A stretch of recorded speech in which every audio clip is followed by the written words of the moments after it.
We got told by some sort of very cool and groovy guy at a think tank who came up to meet me one time. He said he'd never seen an example of this anywhere in the country, where it's training up people, building on skills they have. I think it's important to say, because we all have lots of skills, a whole additional set of ways of thinking, ways of collaborating, ways of looking at the world, maybe challenging our own assumptions, maybe thinking, gee, do I really listen? Do I really think about things from other people's perspective? People that joined the program were people that wanted to affect some change in their communities.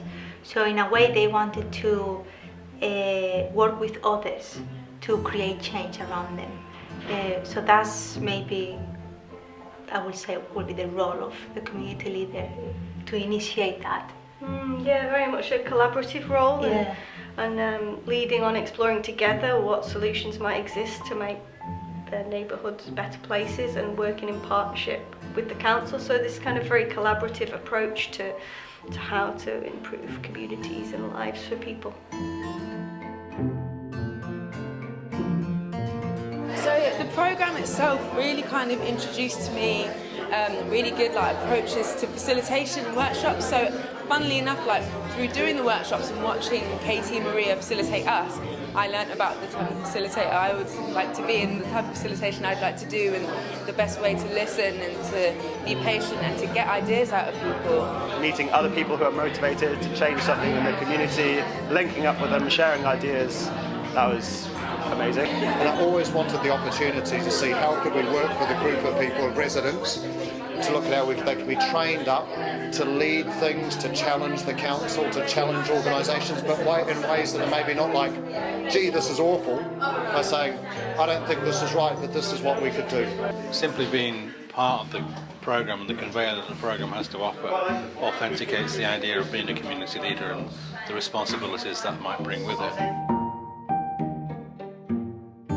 I want to work with community, so one street at a time, to work on making their back alley or their street the best street they want.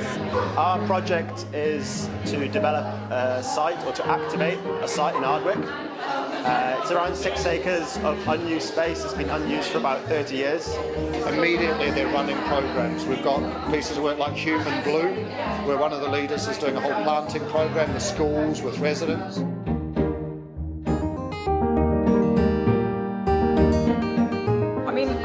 I would say that I didn't really have much of a relationship with the council before, other than contacting them about my bins and so on. But this has really made me aware of the neighbourhood officers. I didn't realise that they existed. They know everyone in the community, and instantly you've got access to all these connections, which is really useful and important. And also learning about the structures of the council and how things work, so that I can really find the right routes through a project. That's been really useful. I never want the community leaders to be afraid or feel that they couldn't say if something's not right or they're unhappy about things. So it's not creating a list of yes people. So we'd always say, look, Patrick, this isn't right. How do we make it better? Balancing work with community, professional work with community work is tough. So it is a slow progress, but having built all the connections now and having got the motivation to go out and do that, we know what to do now. So the next step is we're registering as a charity and incorporating as a CIO, so we can take on grants and actually take on a lease of the site from the council. And if all goes well, we're hoping to start activities in the spring.